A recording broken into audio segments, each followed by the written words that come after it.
Ya ves.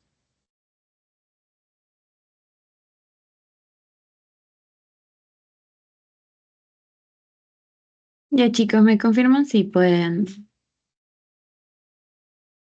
Sí, sí, sí. Sí. Ya, ya, bacán. Ya, bueno. Comenzamos con trastornos de la motilidad esofágica. Ya. Antes de hablar de los trastornos, algunas consideraciones anatómicas que siempre hay que tener en cuenta. Ustedes saben que el esófago es el órgano que va a unir a la orofaringe con el estómago. Es una estructura tubular y muscular y va aproximadamente desde C6 hasta T12. Algunas literaturas dicen que hasta T11. Ya tiene una longitud aproximadamente entre 20 a 38 centímetros y está conformado por tres porciones, una porción cervical, una porción torácica y una porción abdominal. En cuanto a la estructura histológica del esófago, al igual que todo el tubo digestivo, va a tener mucosa, submucosa, muscular. Pero el esófago en particular tiene la característica de no tener serosa. Y eso es importante. Ya hicieron justo cáncer de esófago. Es una de las razones por la cual cuando hay un tumor a nivel de esófago es muy fácil que se disemine, ¿no? Así que tengan en cuenta de que el esófago no tiene ceros. Ahora, al ser una estructura tubular y muscular, va a tener un orificio en la parte proximal que va a ser el esfínter esofágico superior y que va a tener control voluntario y va a tener en la parte distal, em, junto a la unión con el estómago, después de la unión gastroesofágica, un esfínter esofágico inferior que va a ser de control involuntario. Y la integridad de este esfínter esofágico inferior es importante para evitar el reflujo del contenido gástrico hacia el esófago. ¿Mm? Em, ya. Ahora en cuanto a la parte histológica, acuérdense que va a tener una mucosa, una submucosa, en donde se va a encontrar un plexo nervioso que es conocido como el plexo de Meissner. Em, Luego va a estar la capa muscular, que acuérdense que todo el tubo digestivo está conformado por el cile, ¿no? Circular interno, longitudinal externo. Y entre estas capas musculares vamos a encontrar un plexo, que es el plexo mientérico de Auerbach.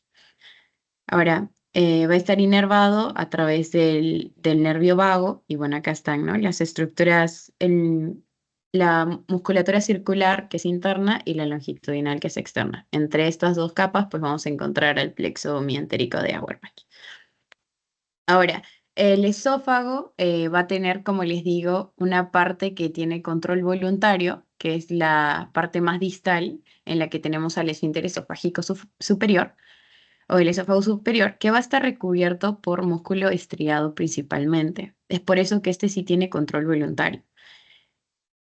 Em, y mientras que el esfínter esofágico inferior va a estar, eh, va a estar bordeado de músculo liso. Por eso el control es involuntario acá. Ya. Eso es muy importante que lo tengan en cuenta. Entonces, cuando nos encontramos frente a trastornos motores del esófago, puede ser por un tema muscular intrínseco o por un tema nervioso también. Ahora, en cuanto a la fisiología motora normal, ¿qué pasa? Nosotros ingerimos alimentos. Cuando ingerimos alimentos, antes de que ingiramos alimentos, nuestro esfínter esofágico superior se encuentra en reposo. Entonces, por lo tanto, va a estar cerrado, ¿no? Para que cuando respiremos, pues el aire se vaya a la vía aérea, ¿no? Y no pase necesariamente el esófago. Eh, Esto va a evitar en sí el aire de la inspiración y también el reflujo faríngeo. Pero cuando nosotros ingerimos alimentos, va a haber un reflujo de deglución y esto va a hacer que el esfínter esofágico superior se abra, precisamente para que pasen esos alimentos, ¿no? Ustedes ya saben que los alimentos se mezclan con la saliva, se forma el bolo alimenticio y se va a mover a lo largo de este tubo, de esta parte del tubo digestivo a través de las ondas peristálticas, ¿no? Que consisten básicamente en fases de contracción, relajación, contracción, relajación, contracción, relajación. hasta que llegan al estómago. Entonces, estas ondas peristálticas se subclasifican en dos tipos: ondas peristálticas primarias, que van a ser rítmicas y circulares, y otras van a ser ondas peristálticas secundarias, que van a ser producidas por distensión.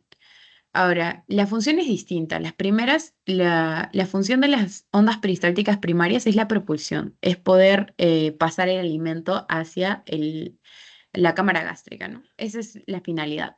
Mientras que las ondas secundarias van a tener la finalidad de limpiar ese tubo digestivo.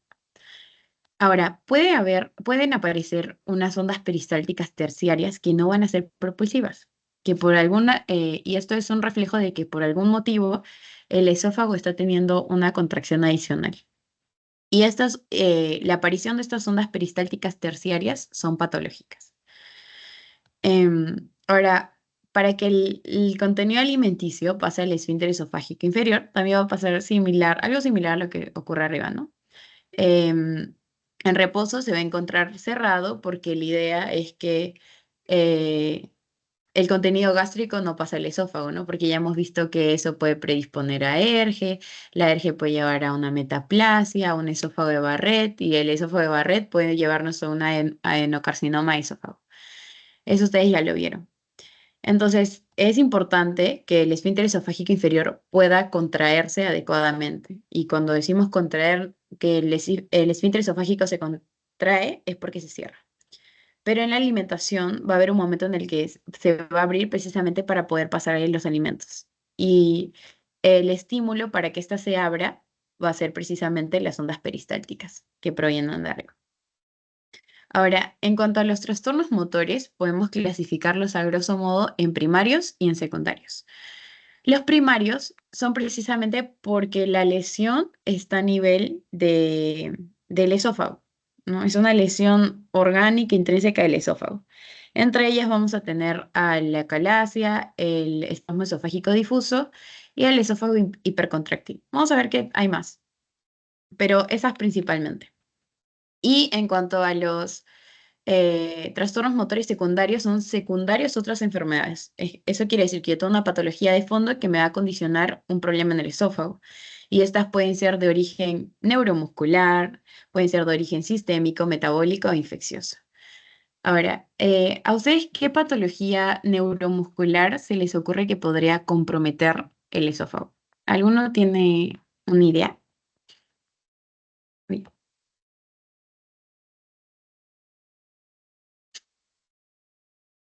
Mm, Guillain-Barré. Ya, Guillain-Barré. Sí, sí podría ser Guillain-Barré. No está, antes que Guillain-Barré hay otra que podría comprometer más eso, ¿no? No digo que no, pero sí puede hacerlo. ¿Puede ser la acalasia? Ay, perdón, puse acalasia. Este, No. ya, la acalasia sí, sí es un trastorno motor, pero la acalasia daña, es primario. Eso quiere decir que el defecto de por sí ya está en el esófago. No es que tenga una enfermedad de fondo que me condicione un compromiso esofágico. Otro. Guillain-Barré es una buena opción. Otro. ¿Se acuerdan de miastenia gravis? ¿Qué pasa en miastenia gravis? Está afectada la unión neuromuscular. Ujú. Exacto. En la miastenia gravis, que es una enfermedad autoinmune, tenemos anticuerpos que van a atacar este, ay, se me fue, al receptor de acetilcolina. Ahí está. Entonces, la acetilcolina, que se encuentra en la placa motora, justamente miren, acá tenemos esta imagen. Acá tenemos a la acetilcolina, la neurona va a liberar acetilcolina y va a permitir en la placa motora que el músculo se contraiga. Pero, ¿qué pasa en un paciente que tiene miastenia gravis? Tenemos anticuerpos que dañan los receptores de acetilcolina que se encuentran en el músculo líquido. Y entonces, esto va a hacer que la acetilcolina no se pueda unir a su receptor y darle la indicación al músculo que se contraiga, ¿no? Y entonces esto va a generar que el músculo no se contraiga, entonces va a hacer que haya una relajación en el músculo del esófago. Eso pasaría en miastenia gravis. Sí, muy bien, ya. Entonces, una enfermedad neuromuscular, una causa secundaria de trastornos motores del esófago sería miastenia gravis. Luego tenemos causas sistémicas, metabólicas o infecciosas. En metabólicos, ¿qué se les ocurre? ¿Qué causa metabólica podríamos tener?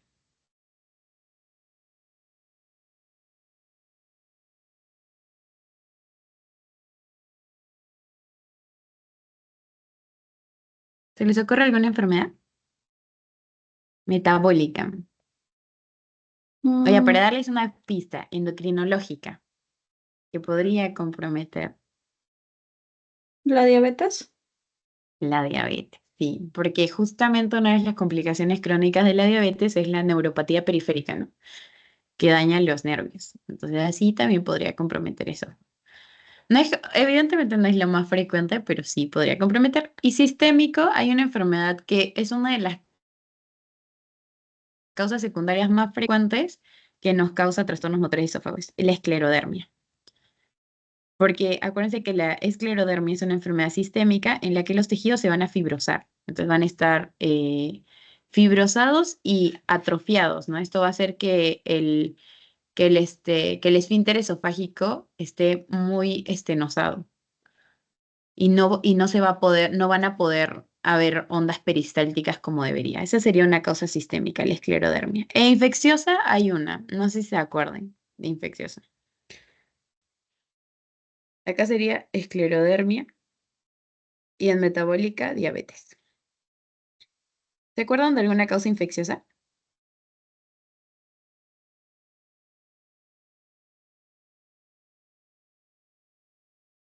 VIH. Mm, la Honesta, cándida esofágica. bueno, cándida esofágica podría ser, sí, pero no necesariamente, o sea, la cándida esofágica sí te da, o sea, sí te va a dañar el esófago, pero no necesariamente te va a dar un trastorno motor, ojo, porque cuando hablamos de trastorno motor, el problema es que en el esófago no va a tener ondas peristálticas adecuadas, ¿no? Ese sería un trastorno motor. Es Chagas, enfermedad de Chagas. Esa sería una causa infecciosa. A veces preguntan, así que igual les coloco. Enfermedad de Chagas. Esas serían causas secundarias de trastornos motores del esófago. Ya. Entonces, bueno, regresamos antes de acá. Ya. Entonces, si el problema es motor, si mi problema es motor, la principal sintomatología que voy a tener, ¿cuál creen que sea?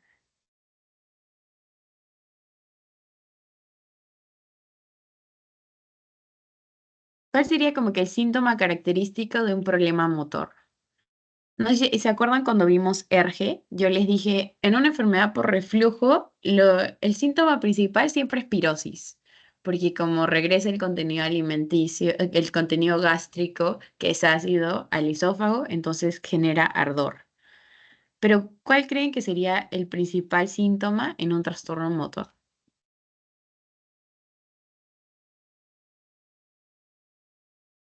¿Qué se les ocurre?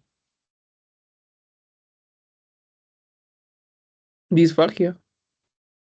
Disfagia. Ajá. ¿Qué disfagia es? Dificultad para poder pasar la comida, ¿verdad? Eso sería. La dificultad de poder pasar la comida porque no hay una buena contracción que haga que pase la comida a través del tubo digestivo.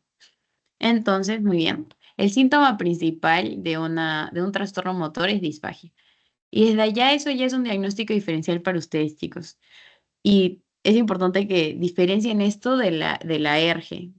La ERGE te da pirosis, no disfagia. O sea, podría generar disfagia, pero más adelante. Lo principal es pirosis. Y la disfagia es típica de un trastorno motor. O también podría ser, disfagia también podríamos encontrar en cáncer de esófago, ¿no? Porque el tumor obstruye y entonces genera molestias al pasar la comida. Ya. Ahora, cuando tenemos un trastorno motor, la prueba diagnóstica ideal siempre va a ser la manometría. Ya. ¿Puedes tener otros exámenes auxiliares? Sí, sí se pueden tener otros exámenes auxiliares, como cuáles, por ejemplo, un esofagograma varitado, porque nos va a ver como en el esofagograma varitado doy una solución de contraste para ver cómo pasa a través del esófago, puedo identificar si es que hay o no una si es que hay o no, por ejemplo, una región estenosada que me indique, ¿no? O que me dé un signo indirecto de, de, este, de complicaciones a nivel motor. Pero la prueba diagnóstica ideal en sí, la que me va a confirmar efectivamente acá hay un problema de esófago, va a ser la manometría. ¿Ya? Entonces, en la manometría se le va a inyectar, se le va a colocar al paciente así como un catéter, como si fuese una endoscopía parecido, para poder ver las diferencias de presiones. Eso es lo que va a hacer una manometría. Y va a mostrar como que un gráfico de este modo, en el que vamos a ver la integridad del esfínter esofágico superior, que va a estar representado por esta parte de arriba. Vamos a ver cómo se comporta el cuerpo esofágico y el esfínter esofágico inferior. Eso sería una manometría normal.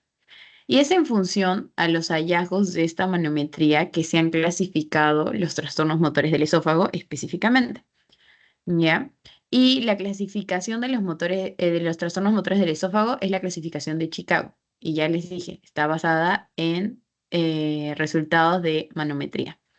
Y está clasificado los trastornos motores en trastornos del tracto de salida de la unión esófago-gástrica. Eso quiere decir trastornos del esfínter esofágico inferior principalmente y trastornos de la peristalsis. Y si estoy en trastornos de la peristalsis, entonces lo, lo que es eso. Ya. Entonces, en cuanto a los trastornos del tracto de salida o trastornos del inferior, como ustedes quieran llamarlo, vamos a tener acá a la calasia, que es lo más importante, ¿no? Y va a haber una subclasificación de la calasia en función a los resultados de la manometría, ¿no? Eso ya está definido. Em, este, Ahora, en cuanto a los trastornos del cuerpo del esófago o de la peristalsis, porque si el cuerpo está afectado, el problema es en la peristalsis. Vamos a tener a contractibilidad ausente, a un espasmo esofágico distal, o también se llamaba espasmo esofágico difuso, a una hipercontractilidad esofágica y a motilidad esofágica inefectiva, ¿no? Esta es la clasificación de Chicago. He visto que en su clase creo que no se los han comentado, no estoy segura. ¿Se les comentaron en la clase de esófago, chicos?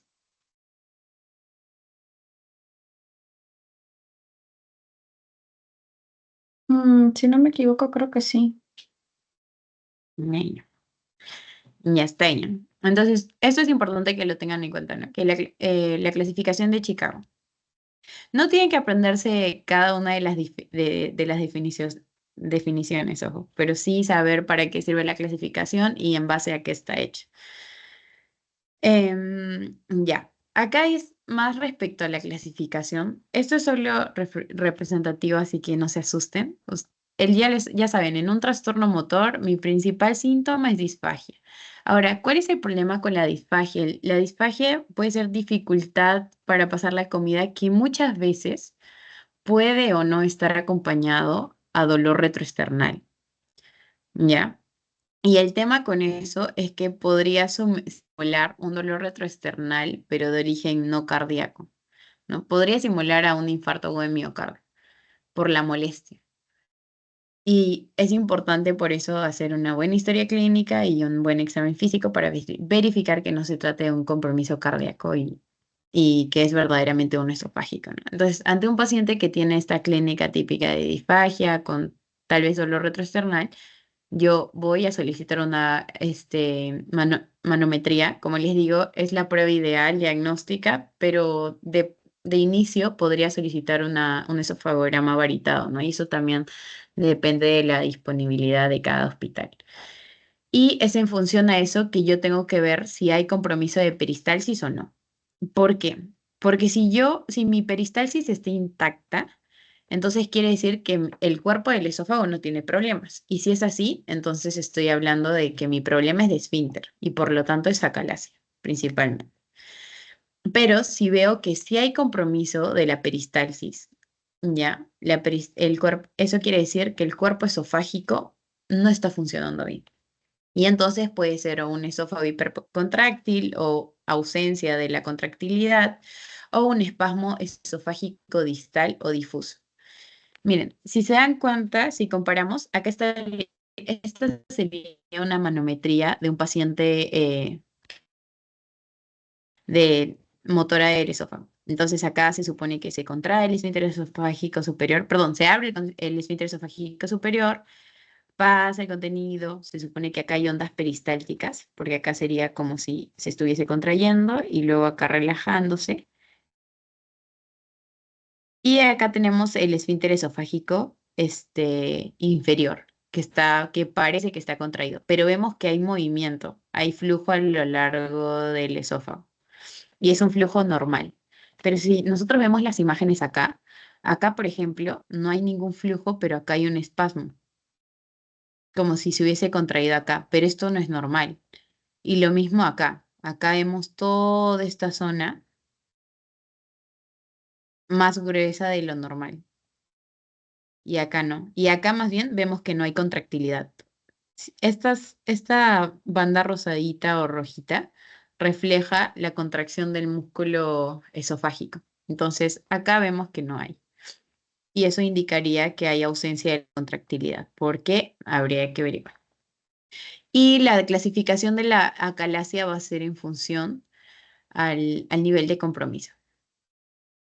Si hay contracciones espásticas prematuras antes de tiempo o si tal vez hay falla al 100% en la peristalsis.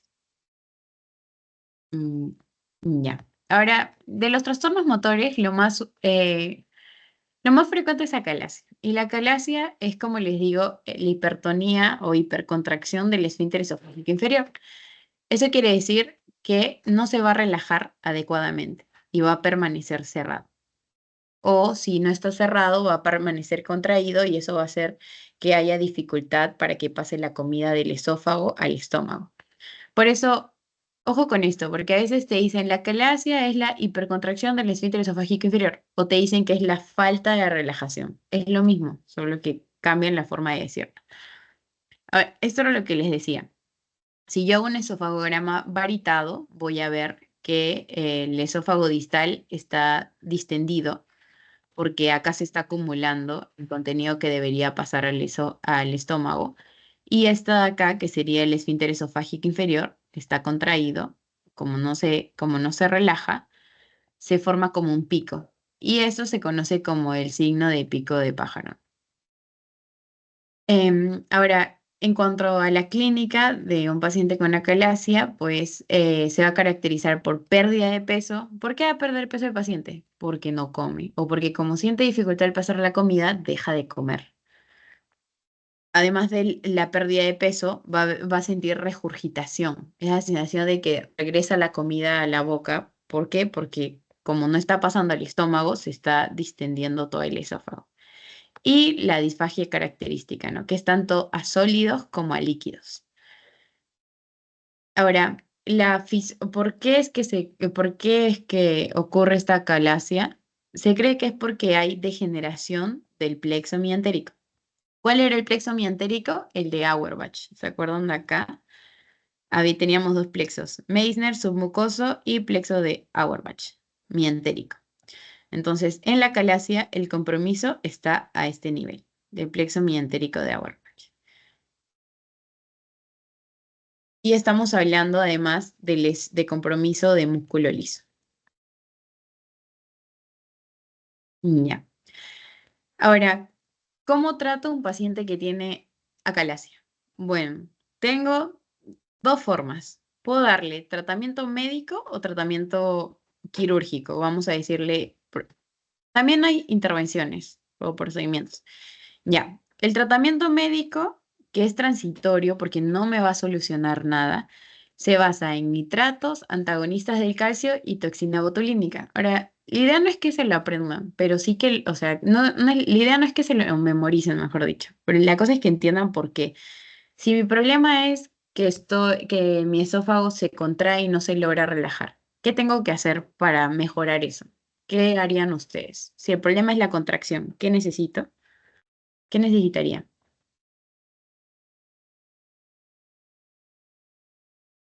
Un relajante muscular. Ujú. Sí, básicamente es eso. Si la contracción es excesiva y no se relaja, entonces necesito relajarlo. ¿Cómo lo relajo? Le doy algo que pueda relajar al músculo liso, que está contraído. Y eso puede ser o bien los nitratos, o bien los antagonistas de calcio, o bien la toxina botulínica. ¿Por qué la toxina botulínica? Porque la toxina botulínica va a actuar también a nivel, así como ocurrió en la de miastenia gravis, la toxina botulínica va a actuar a nivel de la placa motora y va a hacer más bien que se relaje el músculo. El tema con el tratamiento médico, en el caso de la calasia, es que va a ser temporal, porque como la fisiopatología es que ya hay una degeneración del plexo mientérico, yo le puedo dar nitratos, le puedo dar antagonistas de calcio como diltiazem, verapamilo, pero eso va a hacer que se relaje transitoriamente y cuando el fármaco deje de hacer efecto, va a permanecer contraído de nuevo, porque no estoy revirtiendo la fisiopatología. Entonces, el tratamiento médico sirve, sí, pero es transitorio, a corto plazo. ¿Qué otra opción podría ser? Justamente acá, miren, justamente acá el famoso Botox. Se plantea como una de las opciones de tratamiento para un paciente con acalasia, ¿no? Le inyecto Botox a nivel de la musculatura del esfínter esofágico inferior. Em, opción. Una opción que no es quirúrgica, pero sí podríamos decir procedimental o intervencionista, sería dilatación neumática o hidráulica. Y eso está graficado acá. Tengo a mi esófago y tengo a mi esfínter esofágico inferior que está contraído y no se relaja. Entonces, ¿qué hago? Voy a entrar con un catéter y cuando llego a nivel del esfínter esofágico inferior, voy a inflar esta bolsita. La inflo, la inflo, la inflo y de lo que está estrechado, pues se va a hacer se va a hacer un espacio, ¿no? Y va a aumentar el lumen del esfínter esofágico inferior. ¿Es una buena medida? Sí, es una buena medida. ¿Dura más tiempo que el tratamiento médico? Sí, dura más tiempo el tratamiento médico, pero eventualmente cuando yo retire la bolsa va a llegar un punto en el que se va a volver a cerrar. Ahora, ¿cuál sería, digamos, que el tratamiento definitivo en el caso de un paciente con acalasia? Va a ser quirúrgico y puede ser por dos formas. Puede ser eh, un procedimiento endoscópico o laparoscópico. El laparoscópico es cirugía abierta y endoscópico es hago una endoscopía, a través de la endoscopía hago el procedimiento. Pero los dos van a consistir en una miotomía. Es lo mismo, sino que llego al esfínter esofágico de manera distinta. ¿Ya? La miotomía, siempre que vean miotomía, chicos, se refiere a que vas a hacer un corte a nivel de músculo.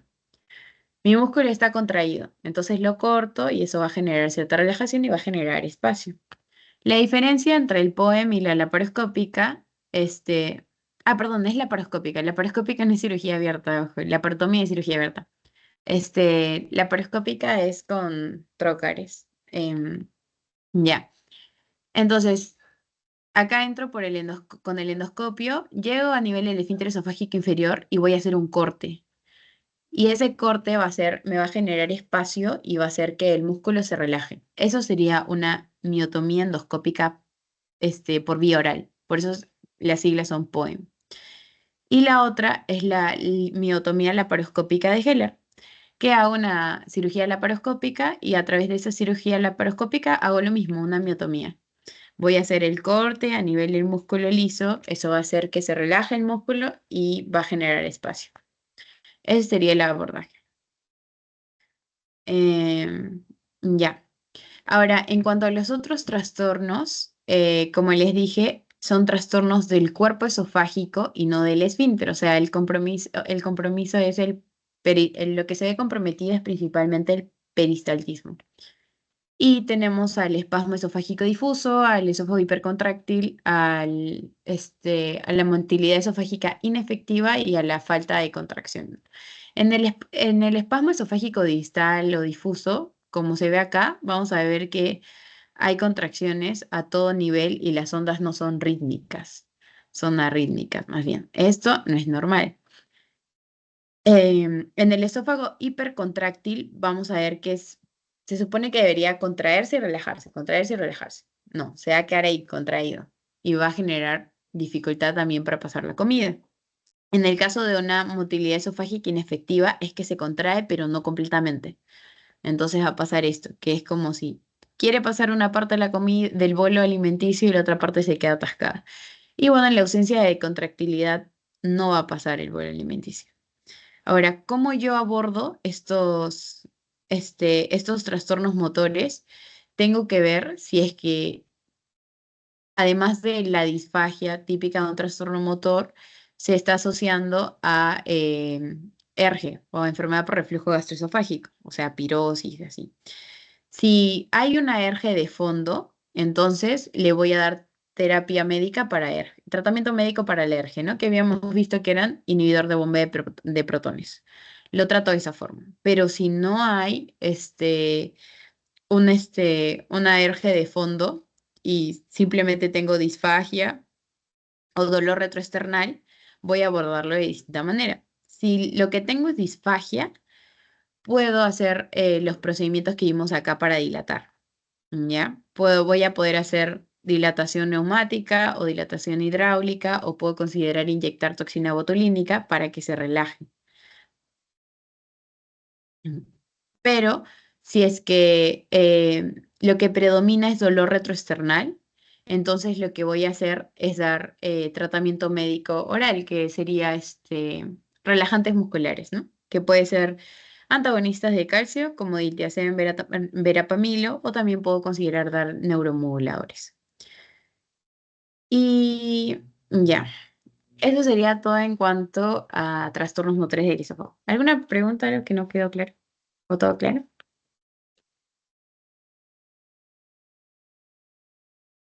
Sí, todo claro. Ya, listo, chicos. Entonces continuamos con cáncer gástrico.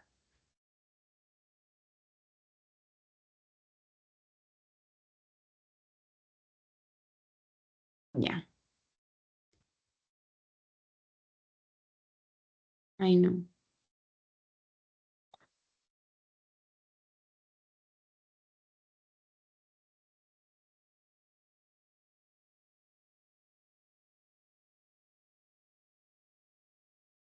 ya. ¿Lo ven en modo presentación? Sí, ¿verdad? Le de cáncer gástrico. Sí, Sí, Ya, cáncer gástrico sí es un poquito más largo. Ya, bueno, comenzamos con cáncer gástrico. Uy, bueno, ya, ahora sí. Ya, el cáncer gástrico va a ser, bueno, es actualmente el quinto cáncer en frecuencia a nivel mundial y el tercero en Perú. ¿Ya? Acá tenemos bastante incidencia y prevalencia de cáncer gástrico. Va a haber una alta incidencia en general en Asia y Latinoamérica y va a ser más frecuente en hombres que en mujeres.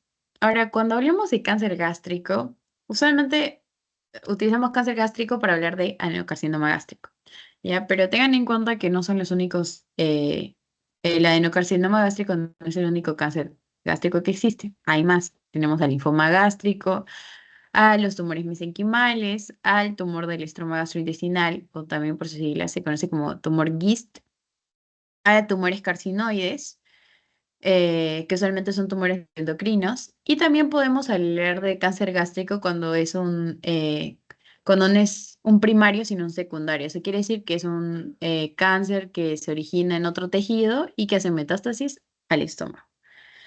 ¿Ya?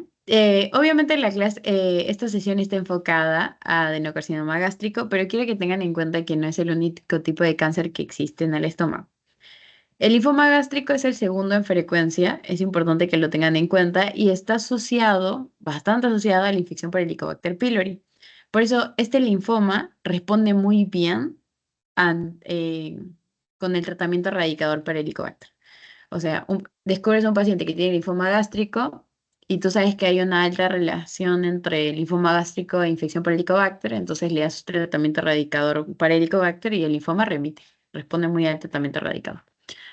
Ahora, consideraciones anatómicas que siempre hay que tener en cuenta es el estómago, ya saben, va a tener alcardias, eh, tiene fondo, cuerpo, antro y el píloro, ¿no?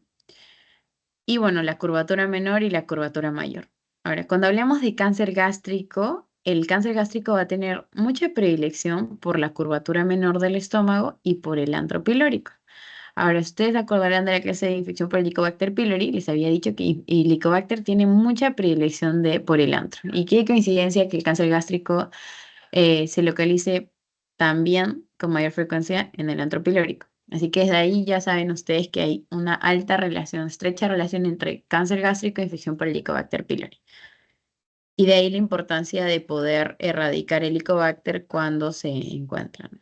Ahora, ¿qué factores de riesgos están asociados a este cáncer gástrico? Vamos a tener factores de riesgos exógenos y endógenos. Exógenos es una infección por Helicobacter pylori, que muchas veces ya hemos visto que puede pasar desapercibida. Otra es una dieta rica en nitratos o sales. El tabaquismo. El tabaquismo es un factor de riesgo importante en cuanto a cáncer gástrico. Una de las razones por las cuales en Latinoamérica puede haber cáncer gástrico podría ser infección por Helicobacter pylori, pero por ejemplo, el tabaquismo podría ser una de las razones principales por las cuales se frecuenta también en Asia, ¿no? Otros factores de riesgo exógenos que se han descubierto son la infección por virus de Epstein-Barr, un estatus socioeconómico bajo, esto sobre todo, no porque que tengas un estatus socioeconómico bajo de por sí te condiciona a hacer cáncer gástrico, sino porque el estatus socioeconómico bajo está asociado a mala nutrición, a malas condiciones de saneamiento y todo eso también te puede predisponer a infectarte por el Helicobacter pylori, ¿no? Y eso hay que tenerlo en cuenta. Y la obesidad. La obesidad también es un factor de riesgo para cáncer gástrico. En cuanto a condiciones endógenas, vamos a dividirlas en dos grandes grupos. Condiciones gástricas predisponentes, o sea, el que yo tenga una enfermedad gástrica que pueda generarme mayor riesgo a desarrollar el cáncer gástrico o factores hereditarios. Entre condiciones gástricas predisponentes, tenemos a la gastritis atrófica crónica, que justamente, ya lo hemos visto, está muy relacionada a la infección por Helicobacter pylori. Luego tenemos a la cloridria, que esta se produce cuando tenemos enfermedad de Menetrier.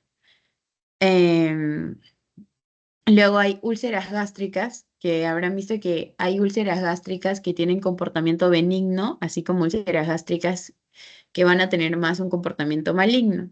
Y eso también va a ser un factor de riesgo para que un paciente haga cáncer gástrico. Por eso, ustedes acuérdense, cuando tenemos enfermedades ulcerosas pépticas en estómago, siempre es importante que además de hacer la endoscopía, tome una biopsia. Y también es muy importante que luego que yo trate mi enfermedad ulcerosa, mi úlcera péptica o la úlcera péptica del paciente, es importante que yo le haga seguimiento y valorar si requiere o no seguimiento endoscópico, para yo asegurarme de que no haya rezagos y de que realmente haya hecho efecto el tratamiento, ¿no? Eso para prevenir el cáncer gástrico.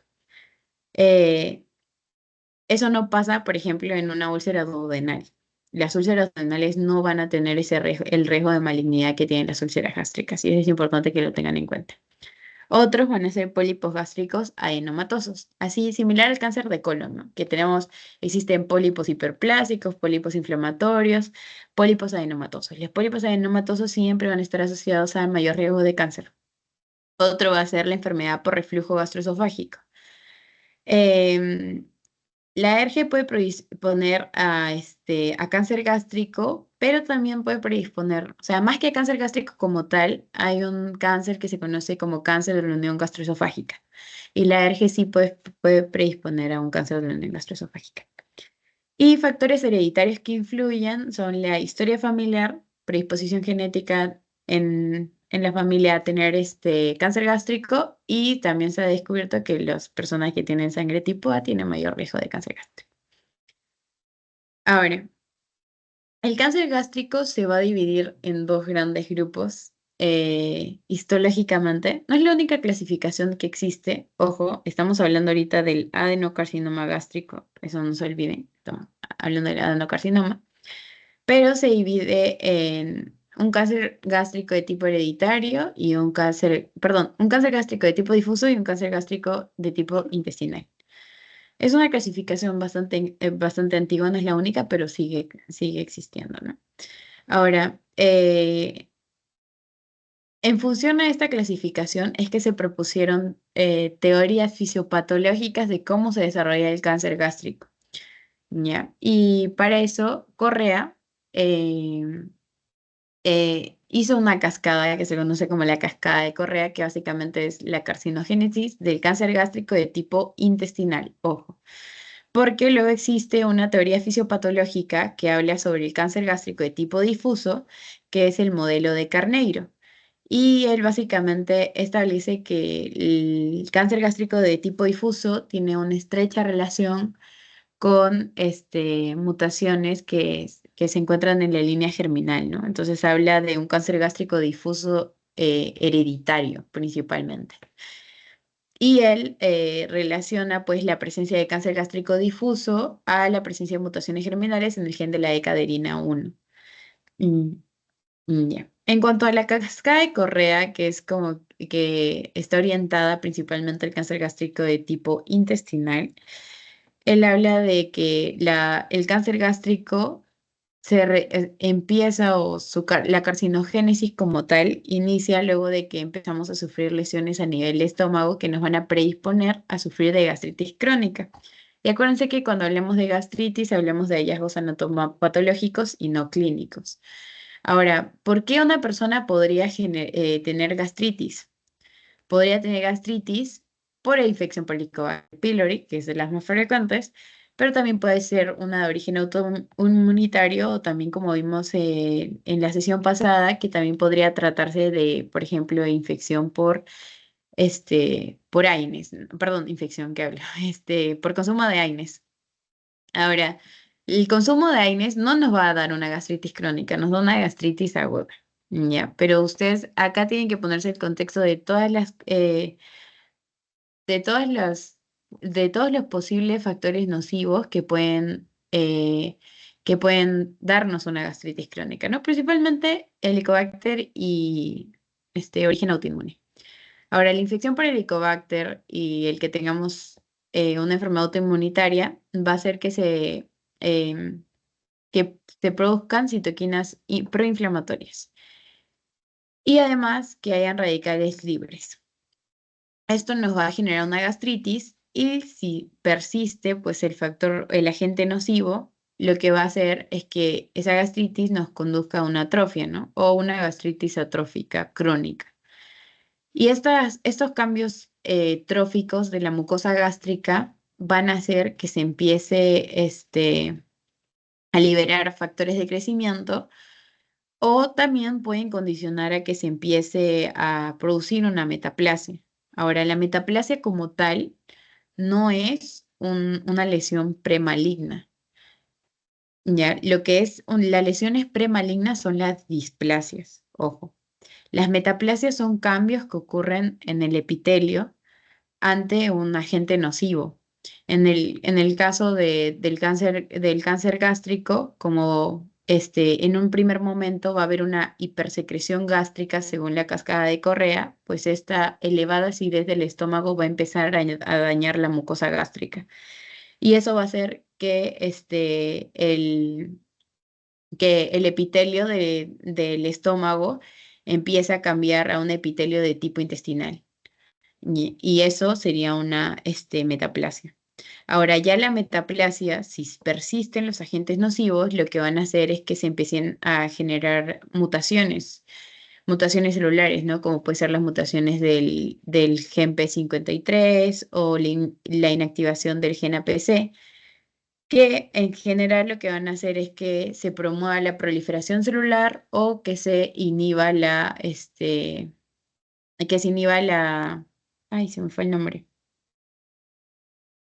la supresión tumoral, ahí está, que se inhibe el crecimiento. Entonces voy a tener demasiadas células proliferando y no va a haber nada que lo pueda parar.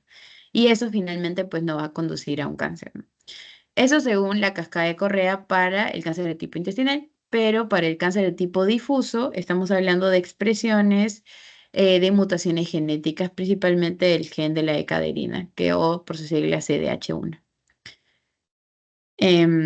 Ahora, como les dije, como el cáncer hereditario difuso o como el cáncer de tipo difuso está asociado más a un factor hereditario, hay criterios que se consideran para un paciente con un posible cáncer de tipo difuso, ¿no? Y los criterios son estos que están acá. Uno es cualquier paciente que tenga 2 casos documentados de cáncer difuso en familiares de primer o segundo grado y que uno de ellos sea menor de 50 años. U otro es que hayan 3 o más casos documentados de cáncer difuso en familiares de primer o segundo grado a cualquier edad. Pero también se ha asociado como son mutaciones de la línea germinal, también está asociado a otros tipos de cáncer, como puede ser el cáncer lobular de mama. ¿Ya? Ahora, en cuanto a la clasificación del cáncer gástrico o del adenocarcinoma gástrico. Como les digo, existen demasiadas clasificaciones del cáncer gástrico, pero le vamos a dar prioridad solo a 2. Este cuadro de acá resume todas las clasificaciones que existen. La más antigua y la que hasta ahora se sigue utilizando es la clasificación de Loren, que divide el cáncer de tipo intestinal al cáncer gástrico en tipo intestinal difuso y bueno, mixto, ¿no? Solamente hacen la distinción entre intestinal y difuso. Pero hay otras clasificaciones que no es que tengan un nombre sí, pero se dice clasificaciones japonesas. Y bueno, también está la clasificación de la OMS. Que va a clasificar el cáncer gástrico según las características histológicas, ¿no? En qué tan diferenciadas o no están las células. O, por ejemplo, acá hay una clasificación japonesa que divide en función a la diferenciación, pero también a la morfología, ¿no? Si es que se forman papilas o si tienen una estructura tubular o si tiene el famoso signo de anillo de sello, ¿no? Que es típico del cáncer difuso. No es exclusivo, pero sí es más frecuente en cáncer difuso. Ahora comenzaremos con la clasificación de Loren, que es esta de acá. Ya.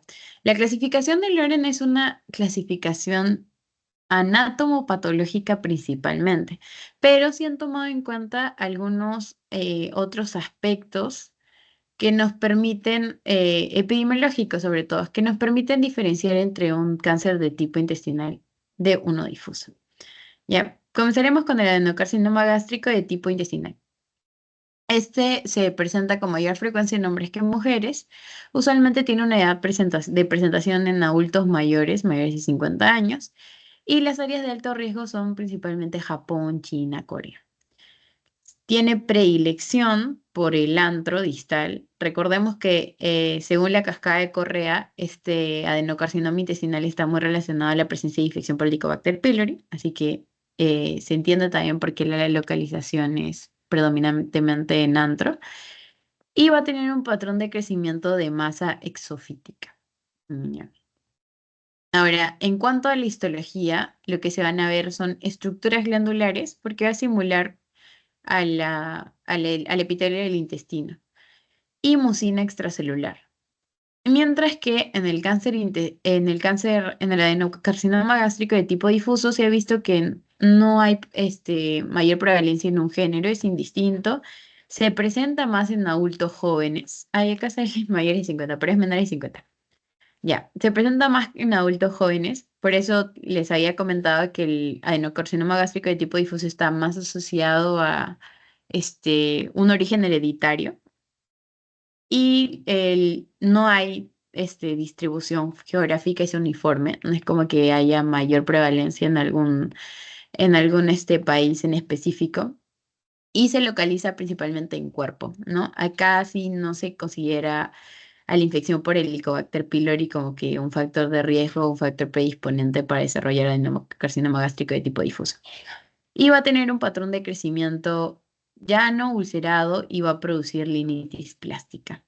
Ya. Ahora, en cuanto a la histología, va a ser no cohesivo y se van a presentar las famosas células en anillo de sello. Y acá no vamos a encontrar estructuras glandulares, acá sí. Ya. Ahora, eso en cuanto a la parte anatomopatológica, pero hay otra clasificación en función, esto es microscópico, ya, ténganlo en cuenta, pero hay una clasificación japonesa que nos permite dividir al cáncer en función a sus características macroscópicas. Y usualmente el que yo determine qué tipo va a depender de los hallazgos endoscópicos, ¿no? Para yo poder ver si es intestinal o difuso, necesito, o sea, puedo tener en consideración estos criterios para tener una sospecha de que es intestinal o difuso, ¿no? Si es que se presenta en un adulto mayor de 50 años o si la localización es en antro, por ejemplo. Pero quien me va a determinar si es intestinal o difuso es una biopsia. Biopsia me va a decir, no, este es patrón intestinal, ese es patrón difuso. Pero mediante la endoscopía yo puedo clasificar al cáncer según dos escalas. Va a tener el sistema de Paris, que es este de acá, y el de acá, que sería la clasificación de Borman. Ahora, algo que me interesa que tengan en cuenta es que, ay, ya, algo que me interesa que tengan en cuenta es que esta clasificación es una clasificación japonesa que divide al cáncer gástrico ya no en si es intestinal o difuso, sino si es un cáncer gástrico temprano o incipiente o un cáncer gástrico avanzado. Ahora, ¿cómo yo determino si es uno u otro? No es por el tiempo precisamente, sino por el grado de compromiso a nivel de las capas de la mucosa gástrica. Perdón, de las capas del tejido gástrico. Ahora, yo voy a considerar un cáncer gástrico incipiente si es que me compromete solo mucosa y submucosa. Eso no se olviden, chicos. Un cáncer gástrico temprano o incipiente va a ser aquel que solo me compromete mucosa y submucosa, y esto va a ser independientemente de si hay compromiso ganglionar. Yo puedo tener compromiso ganglionar, pero si me compromete mucosa y submucosa, tú puedes decir, ah, pero si hay ganglios, entonces ya hay mayor compromiso. Ya no sería temprano sino avanzado. No. Si solo me compromete mucosa y submucosa, entonces va a ser temprano o incipiente. Y si es un cáncer gástrico incipiente o temprano, yo voy a utilizar el sistema de Paris para clasificarlo. Y el sistema de Paris se divide en 5 subtipos. El tipo 1 es una lesión que protruye, como una masa exofítica. Pero de nuevo, solo me está comprometiendo mucosa y submucosa. El tipo, uy, el tipo 2. ¿Se está viendo mi pantalla? Creo que me sale.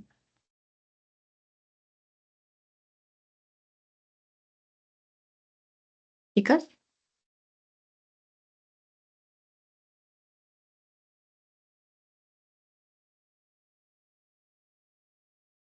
¿Chicas? ¿Puedes repetir la pregunta? Ah, ya. No, se me fue el internet o era, no sé qué pasó. Se ¿Sí me se ve colgó mi a mí. pantalla? Sí, Ah, sí ya. veo. Creo que fue mi internet. No sé si fue. Lo siento. ¿Ya Ya. hasta qué parte escucharon? Yo me quedé en lo que era la clasificación de la Ya. figura. De temprano y avanzado. Ujú. Ya, ok. Y entonces retomamos ahí. Ya, si es temprano, compromete solo mucosa y submucosa. Y si es así, entonces yo voy a utilizar el sistema de París para clasificarlo según las características macroscópicas o halladas en endoscopía. ¿Ya? Y se va a clasificar en tipo 1 si es que es una masa exofítica que protruye. Va a ser en tipo 2, o el tipo 2 se va a dividir en 2A, 2B y 2C. El 2A es un superficial elevado. No es una masa exofítica que protruye, pero sí tiene cierta elevación, pero es superficial. El tipo 2B va a ser superficial, pero va a ser plano. Y el tipo 2C va a ser superficial, pero depresivo. Como si tuviese, no exactamente es una úlcera, pero como si tuviese esa tendencia a ulcerarse un poquito. Y el tipo 3 ya va a ser excavado, así, ya va a ser excavado. Pero de nuevo, la afección es solo de mucosa y submucosa. De todos estos, ¿cuál es más frecuente? El 12, el superficial depresivo. Ahora, la clasificación macroscópica del cáncer gástrico avanzado se basa en la clasificación de Borman, ¿no? Siempre que ustedes escuchen clasificación de Borman, le están hablando del cáncer gástrico avanzado, no se olviden. Cuando es cáncer gástrico temprano, hablamos del sistema de París, que es este de acá. ¿Son parecidos? Sí, son parecidos. La diferencia está en el grado de compromiso, ¿no? Cuando hay un cáncer gástrico avanzado, estamos hablando de un cáncer que ya traspasa su mucosa, o sea, compromete más capas. Ahora, el tipo 1 de Bormann es una masa que protruye. El tipo 2 es una úlcera. El tipo 3 va a ser úlcera, pero ya está infiltrando. Y el tipo 4 va a ser infiltrante, pero además de infiltrante difuso, ya está extendido. Esta es la famosa clasificación de Bormann. Suelen preguntar bastante de Bormann más que por esto, pero igual tenganlo en cuenta. Y también es importante que no se olviden de que el cáncer gástrico temprano compromete solo mucosa y submucosa y el avanzado compromete más de la submucosa. Ahora, el cuadro clínico de un paciente que tiene cáncer, eh, como todo cáncer, pues tiende a ser silencioso, ¿no? Usualmente es asintomático en estadios tempranos y por eso uno de los grandes problemas es que cuando ya hacemos el diagnóstico, usualmente los pacientes ya están en una enfermedad avanzada. Pero además de eso, digamos que posibles síntomas que se pueden manifestar de manera temprana van a ser la hiporexia, que sería la falta de apetito, y las náuseas. Ya en estadios avanzados vamos a ver las complicaciones, ¿no? El famoso síndrome consultivo, que es el típico paciente con baja de peso, que tiene astenia, adinamia, ya no come, etcétera. Otra cosa que podríamos encontrar en un estadio avanzado va a ser ya una masa como tal. Podríamos encontrar una masa como tal. Podríamos encontrar también signos de obstrucción y hemorragia digestiva alta. Dependiendo dónde está el tumor, por ejemplo, podría obstruir a nivel de píloro y ocasionar un síndrome pilórico, o podría ser un Bormann 2 que es ulcerativo y esa úlcera podría sangrar, por ejemplo, y ocasionar una hemorragia digestiva alta. También podemos encontrar signos de enfermedad ya metastásica como ganglios.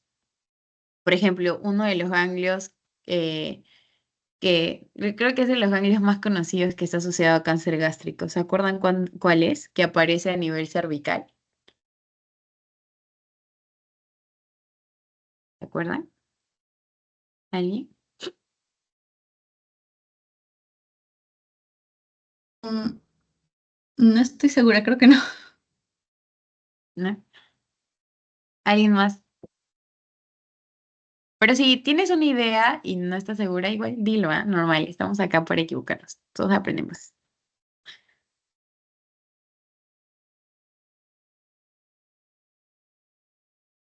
El famoso es un ganglio supraclavicular y es justo el que está acá, por encima de la clavícula sale. El ganglio de Virchow. Siempre que dicen ganglio de Virchow, se asocia a carcinoma gástrico. ¿Ya? Acuérdense eso. El ganglio de Virchow ya es un signo de enfermedad metastásica.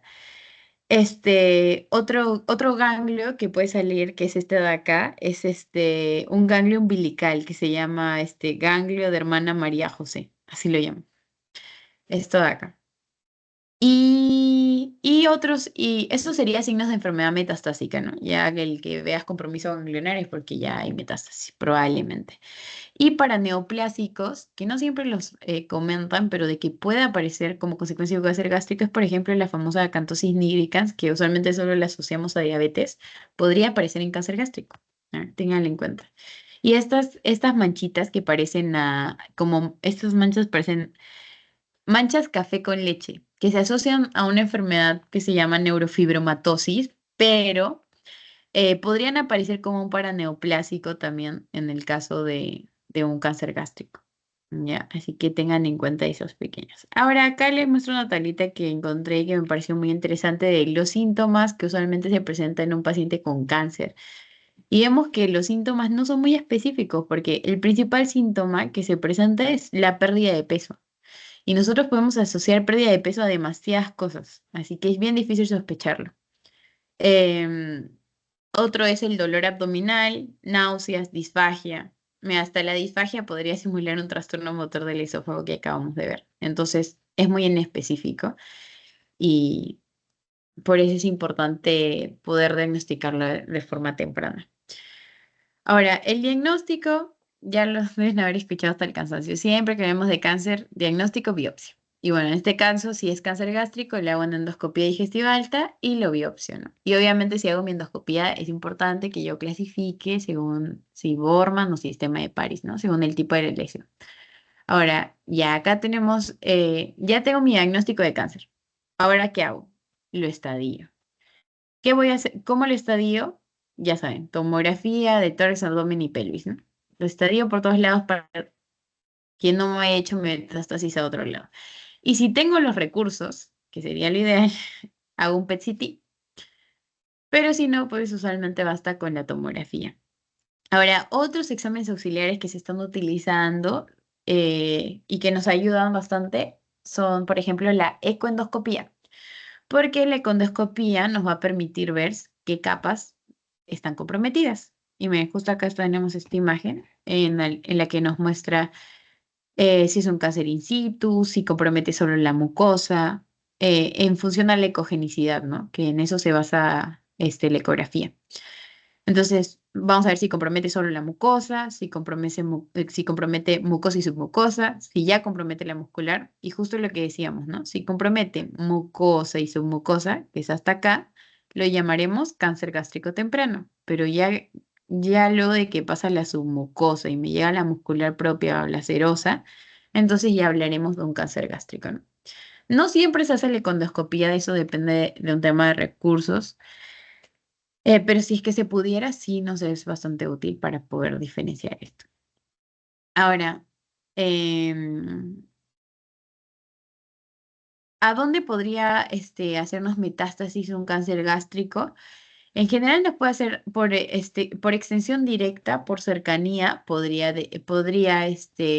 metastizar al hígado, al páncreas, al vaso, al colon transverso, por ejemplo. Por vía linfática va a poder metastizar a vaso también, o ya también podría metastizar a los mismos ganglios, ¿no? Como les digo, el ganglio supraclavicular, que sería el de Virchow, y el umbilical, que sería el que nos daría este ganglio que se conoce como hermana María José, ¿no? Y por diseminación hematógena puede irse a hueso, a hígado o a pulmón. ¿Qué más? Ya. Ahora, en cuanto ya tengo mi diagnóstico por endoscopia y biopsia. Luego hago mi estadiaje, que lo puedo hacer con ayuda de la econdoscopía, de la tomografía, de una resonancia, si es que la tomografía está contraindicada, o de un PET-CT si es que tengo los recursos, y luego voy a decidir cómo tratar, ¿no? Y ya ustedes lo han visto, tengo que ver si es localizada, si está localmente avanzada o si es metastásica, ¿no? Y para eso voy a hacer mi famoso TNM. Ahora, si es localizada, eso quiere decir que es menos de T2. Puedo plantear cirugía o tratamiento endoscópico. Igual lo vamos a ver después, pero la cirugía sería retirar la parte del tumor, o sea, sí, retirar la parte del tumor. Y el tratamiento endoscópico es resección endoscópica. Esto es muy importante, sobre todo en cuando hablamos de cáncer gástrico temprano o tardío, porque si yo tengo un cáncer gástrico temprano, que solo me afecta a mucosa y submucosa, entonces ese paciente va a ser tributario de una resección endoscópica. No hay que hacerle una cirugía tan cruenta como puede ser una gastrectomía. Puedes entrar por el endoscopio y resecar esa parte del tumor. Ese sería el tratamiento endoscópico, siempre y cuando el cáncer gástrico sea temprano. Pero si ya no es temprano, o si está en estadios avanzados, pero no está localmente avanzada, entonces puedo plantear la gastrectomía, ¿no? Ahí planteo cirugía y dependiendo de las características del tumor, voy a ver si requiere o no adyuvancia, ¿no? O si requiere quimioterapia perioperatoria no adyuvante. Adyuvancia sería de que le hago la cirugía y luego de la cirugía recibe el tratamiento, quimio o radio. Y no adyuvancia sería de que antes de la cirugía recibe quimioterapia con la finalidad de poder reducir el tumor y poder retirarlo. Y luego le hago la cirugía. Y en el caso de enfermedad metastásica, ya ahí ya no va a ser tributaria de resección, ya no se opera. Ahí hago quimioterapia o hago manejo sintomático o medidas paliativas, ¿no? Pero ya no se opera. Y acá tenemos como con un esquema del tratamiento, ¿no? Tengo un paciente con sospecha de carcinoma gástrico y le voy a hacer su examen físico, porque si yo encuentro un paciente con cáncer gástrico y en el examen físico le encuentro un ganglio de Virchow, ahí ya, ni para hacerle endoscopía, ¿no? Porque para que tenga un ganglio de Virchow es porque el estadio ya es avanzado. Entonces, siempre revisar ganglios. Le hago hemograma, pruebas de función hepática, renal, le hago endoscopía y biopsia, o puedo valorar si le hago o no la endoscopía, le pido su TAC para hacer el estadiaje y voy a determinar, ¿no? Si en función al estadio y en función a mi TNM, si es operable o si no es, o si no es operable. Si está en un estadio T1, no tiene diseminación a ganglios, no tiene diseminación metastásica y solo me compromete mucosa y submucosa, o sea, es un estadio en cáncer gástrico temprano, es un estadio temprano, entonces le hago resección endoscópica. Y es justamente acá están los criterios de resección endoscópica, y acuérdense, y acuérdense. Uno es que sea muy precoz, o sea, mucosa y submucosa, hasta ahí.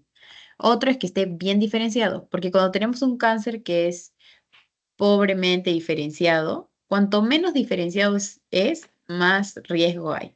Ya, eso tenganlo en cuenta. Entonces, si es bien diferenciado, es un muy buen criterio. Otro es que no esté ulcerado y lo otro es que sea menor a 2 centímetros. Si es más de 2 centímetros, lastimosamente, por más que sea temprano, un cáncer gástrico temprano, no va a ser tributaria de resección endoscópica, entonces tengo que considerar hacer una gastrectomía. Y cuando hago gastrectomía, ya retiro parte del estómago. Y esto, chicos, no se olviden, ha venido en algún examen. Se hace gastrectomía con linfadenectomía, porque cuando el cáncer ya está más avanzado, hay bastante riesgo de que ya se haya llevado, ya haya diseminado a cadenas ganglionares. Entonces, lo que hacemos es retirar el estómago y retirar las cadenas ganglionares hasta el estadio D2. Ya, esto de acá, chicos, importantísimo, no se olviden. Gastrectomía con linfadenectomía hasta D2. Y bueno, dependiendo también de mi estadiaje, voy a ver si tengo que considerar o no darle quimioterapia como neoadyuvancia o adyuvancia. Y si no es operable, lo primero que voy a darle es quimioterapia o también tratamiento sintomático y algo adicional que podría hacer es pedirle perfil genético, porque funciona el perfil genético y a estudios inmunológicos yo puedo ver si me va a responder o no a terapia inmune. Y para eso ya existen tratamientos específicos, ¿no? Entonces, si el tumor es HER2 positivo, por ejemplo, el paciente podría beneficiarse de trastuzumab. Y los anti-PDL1 que están muy de moda y que se utilizan para varios tipos de cáncer, si el cáncer gástrico es PDL1 positivo, me va a responder bien al nivolumab o hay otros como pembrolizumab, que está acá. Ahora, lo que se hace en la cirugía es esto, ¿no? Uy, ya. Si tengo un cáncer gástrico distal, se encuentra acá, en antro, ¿no? Que podría ser, por ejemplo, típico de un cáncer de tipo intestinal difuso que afecta sobre todo antro. Si me afecta antro, lo que voy a tener que hacer es una una gastrectomía se dice subtotal. Cuando el cáncer se encuentra distal, o sea, más lejos, en el antro, por ejemplo, lo que hago es gastrectomía subtotal, retiro esta parte. Pero ¿qué pasa? Como voy a retirar toda esta parte y le voy a dejar un hueco, ¿qué tengo que hacer? Porque si no, no va a pasar la comida y acá se va a ir al hueco, eso no puede pasar, ¿no? Entonces lo que voy a hacer es unir lo que me queda del estómago con el duodeno. Y este tipo de anastomosis se llama, de uniones, se conoce como Billrot, el famoso Billrot 1, Billrot 2. El Billrot 1 es una anastomosis gastroduodenal, porque estoy uniendo lo que me queda del estómago con el duodeno. Y voy a hacer un Billrot 1 cuando tengo un adenocarcinoma gástrico de tipo distal. Pero ¿qué pasa si el cáncer gástrico es de tipo proximal? Ahí va a ser más difícil que yo retire solo esta parte. Entonces, usualmente me llevo todo el estómago. Usualmente, ojo. Mm, Y cuando me llevo todo el estómago, voy a tener, o por ejemplo acá, ¿no? No se llega a llevar, no, este es otro, ya. Si me llevo todo el estómago, entonces voy a tener que unir lo que me queda del esófago con lo que me queda de intestino. Ahora, el BIRROT 1 no es lo único que puedo hacer, porque puede ser una unión gastroduodenal o podría ser una unión gastroyeyunal. Acá, por ejemplo, ya no une al duodeno, sino al yeyuno. Y lo que queda del duodeno, que estaba acá, le hace como un muñoncito, ¿no? Ya eso es criterio del cirujano. Pero eso para que tengan en cuenta qué es lo que se hace. Y ya, con eso terminamos cáncer gástrico. ¿Alguna duda o pregunta? ¿Todo claro, chicos? De mi parte sí, todo claro. Mm, Genial. Los demás siguen vivos o ya se durmieron. Todo claro, Victoria. Ya, genial. Chicos, no sé si quieren un descansito de 5 minutos o quieren continuar.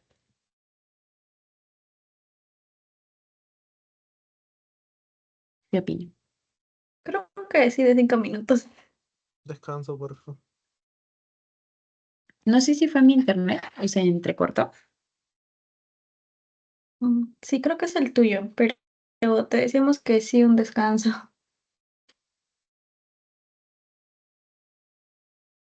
¿Un descanso?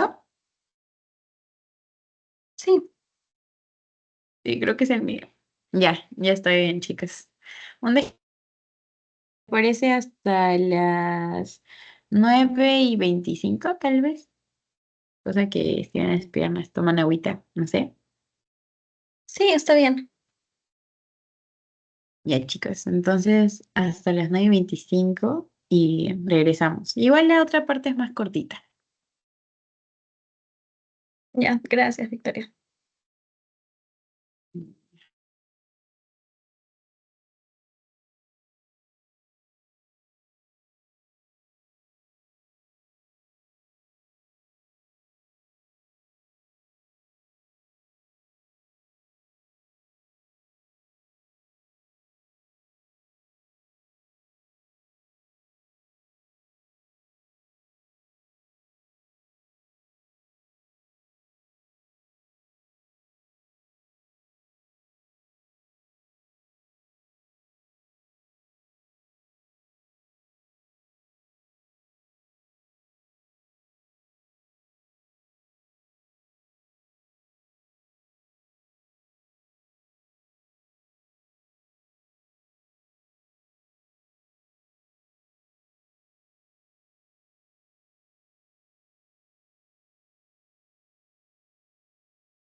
Y chicos, ¿siguen ahí?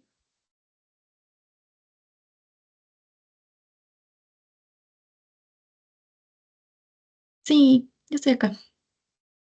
Ya, genial. A ver. Ya, la última. Mm,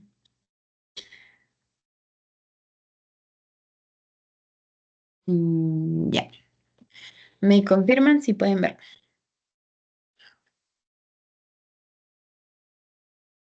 Sí, sí se puede visualizar. Ya.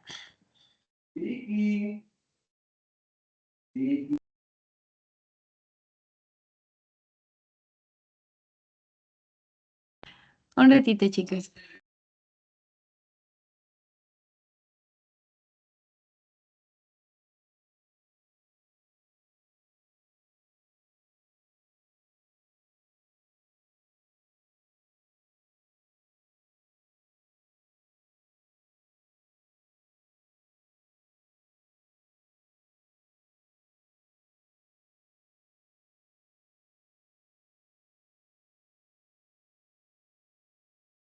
Ya, chicas, ahora sí. Disculpen. Ya, en pantalla, ¿verdad?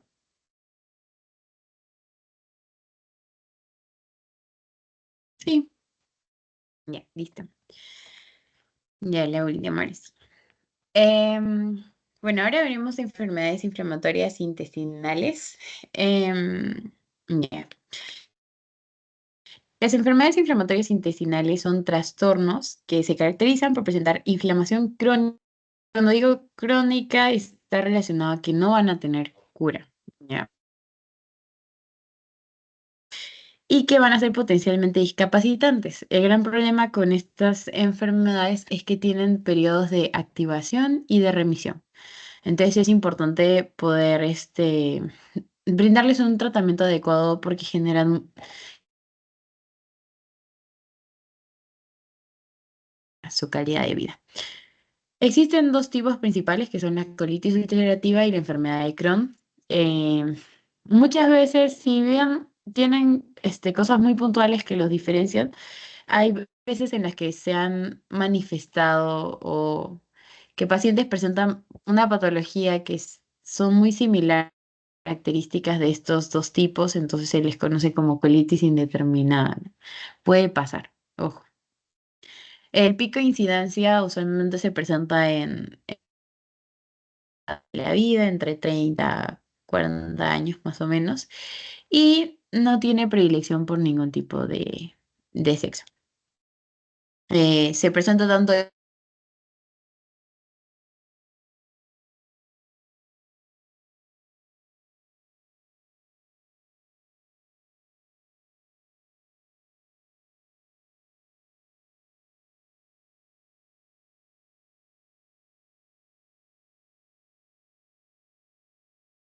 chicos, ¿me escuchan?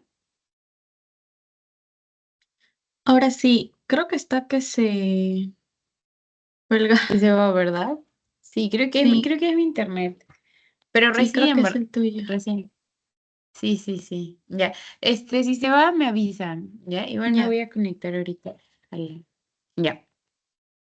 Hasta qué parte me escucharon? Mm, si no me equivoco, desde de características, porque se colgó buen tiempo. En características. Ah, ya está bien. Ya. No es que justo me salió como que reconectando y dije, ya, mejor no hablo porque seguro no se está bien. Ya, ahora sí.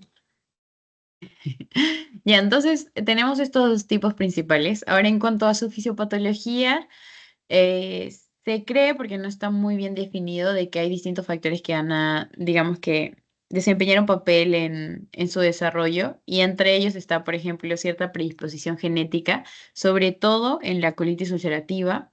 También se habla de condiciones ambientales, eh, la misma flora intestinal o uso de medicamentos o condiciones emocionales, ¿no? Estresores psicosociales que pueden predisponer a que una persona desarrolle uno de estos tipos de enfermedades inflamatorias intestinales. Entonces, Los podemos dividir en estos dos grandes grupos, ¿no? El tipo colitis ulcerativa y la enfermedad de Crohn. Ese es un cuadro, digamos que resumen de lo que vamos a ver. Vamos a ver que la colitis ulcerativa, como su mismo nombre lo dice, colitis viene de colon, ¿no? Entonces va a ser una lesión o un trastorno inflamatorio que va a estar limitado al colon y que afecta recto y tiene la tendencia de iniciar en recto y ir comprometiendo de forma ascendente al resto del colon, ¿no? Pero como, de nuevo, como digo, solo afecta colon, no nos va a afectar ninguna parte de intestino delgado ni ileón terminal. Ahora, el tipo de lesión va a ser un daño inflamatorio que afecta la mucosa y tiene la característica de producir una lesión continua. O sea, vamos a ver inflamación a nivel de la mucosa a lo largo de todo el marco colónico, ¿no? Iniciando por recto, de nuevo. Em, Debido a esto, pues las manifestaciones clínicas que va a presentar el paciente principalmente van a ser diarrea y como compromete recto y ano, pues vamos a ver que puede presentar cierto sangrado rectal leve. No va a ser un sangrado profuso, pero puede haber sangrado rectal y que precisamente la presencia de sangrado nos orienta más a que un paciente tenga una colitis ulcerativa que a que tenga una enfermedad de Crohn. Y también vamos a ver tenesmo y una urgencia, una necesidad imperiosa de defecar. Ahora, en cuanto a las lesiones o características macros, vamos a encontrar en un paciente que sufre de colitis ulcerativa. De nuevo, es inflamación. Entonces, la inflamación siempre va a producir eritema. Y como les dije, compromete mucosa. Por lo tanto, el daño va a ser más superficial, porque solo va a comprometer la capa mucosa. Y podemos ver ulceraciones y también vamos a encontrar pseudopólipos acá, que van a asemejar como una protrusión de la mucosa. Esos serían pseudopólipos. Y a nivel microscópico, lo que vamos a hallar son microabscesos, atrofia glandular. ¿Qué complicaciones nos puede dar un paciente que tiene una colitis ulcerativa? Nos puede dar un megacolon tóxico, nos puede producir perforaciones, hemorragias y además los pacientes que sufren de colitis ulcerativa tienen mayor riesgo de desarrollar cáncer de colon. ¿Ya? Eso es importante que lo recuerden. La enfermedad de Crohn también te aumenta el riesgo de cáncer, pero más lo hace la colitis ulcerativa que la enfermedad de Crohn. Si les preguntaran, de las enfermedades inflamatorias intestinales, ¿cuál tiene mayor riesgo de desarrollar malignidad? Colitis ulcerativa. ¿Ya? Eso no se olviden. En cuanto a la enfermedad de Crohn, también va a ser un trastorno inflamatorio, pero este se va a caracterizar porque puede afectar cualquier tramo del tubo digestivo, llámese duodeno, llámese esófago, llámese estómago, llámese colon. Va a afectar cualquier tramo. Y sin embargo, muchas veces se localiza principalmente en el ilion terminal, ¿no? Usualmente la zona más afectada es el ilion y el colon. Este se va a caracterizar por lesiones transmurales, ¿ya? Y acá es muy importante porque tiene mayor compromete mayores capas del tracto digestivo. Acá les había dicho que solo compromete mucosa, pero acá ya vamos a ver que compromete mucosa, submucosa, submuscular. Hay un compromiso transmural. En ambos puedo encontrar ulceraciones, pero las ulceraciones acá, como solo las lesiones en mucosa van a ser superficiales, en cambio, acá vamos a ver que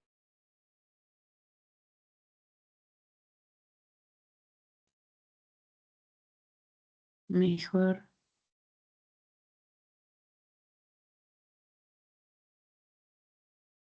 mm, Ya. Chicos, Victoria, ¿me regresé. escuchas?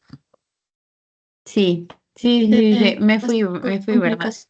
Sí, lo voy a cambiar, esperen. Sí, sí, sí.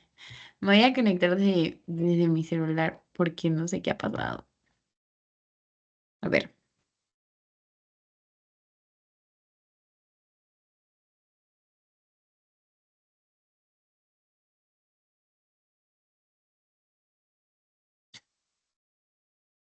ya. Ahora sí, ¿me escucha? Sí, ahora sí. Y a ver si me escucha bien. Ya me cambié de red, ahora sí, espero que no se corte. Ya, listo. Ya, entonces, como les digo, las lesiones de la enfermedad de Crohn son transmurales, afectan mucosa, submucosa, muscular y van a ser parchadas.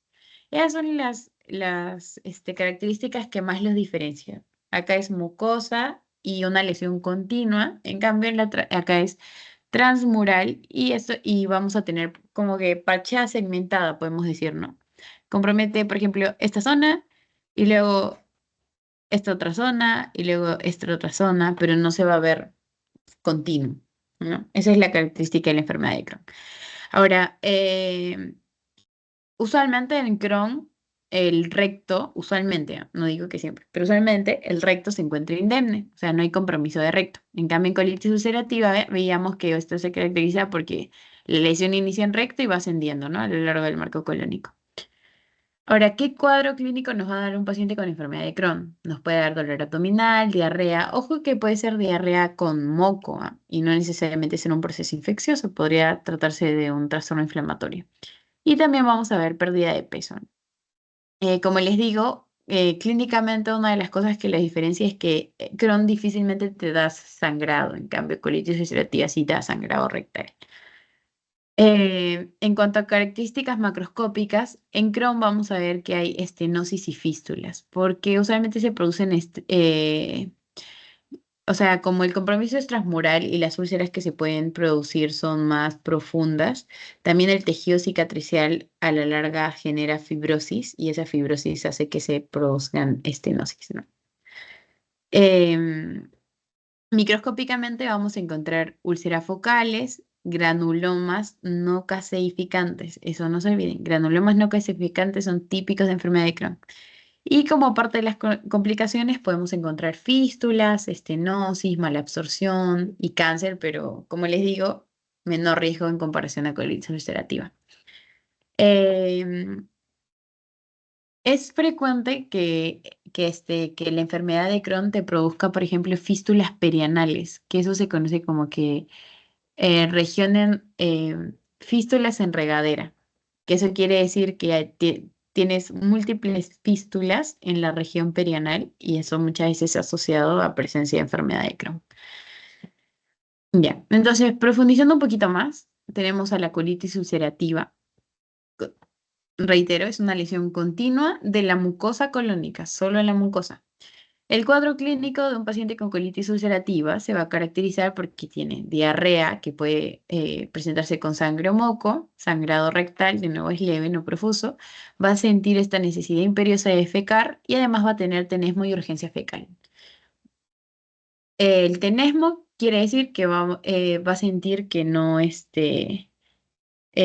ha terminado, ¿no? Que aún tiene ahí, o sea, va a ir a defecar, pero va a tener la sensación de que todavía no ha terminado de defecar. Y también se puede presentar dolores y calambres abdominales. Si hay mucha diarrea, es lógico que también pueda presentar pérdida de peso, ¿no?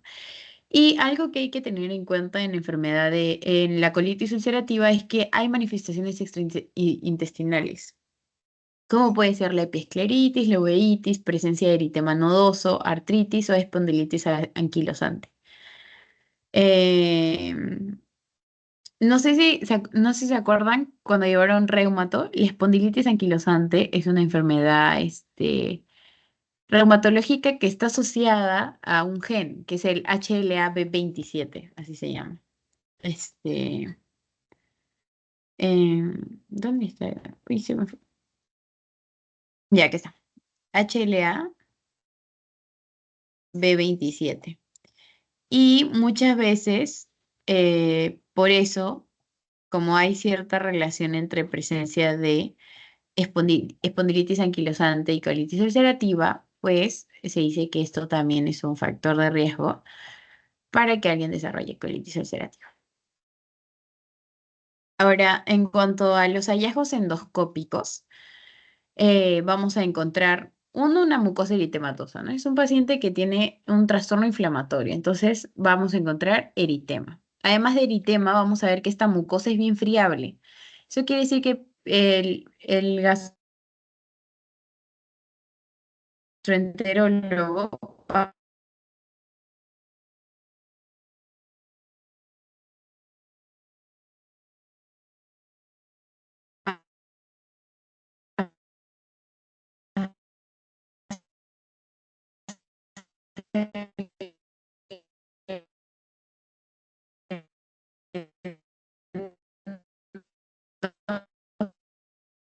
Mm, Victoria, ¿me escuchas?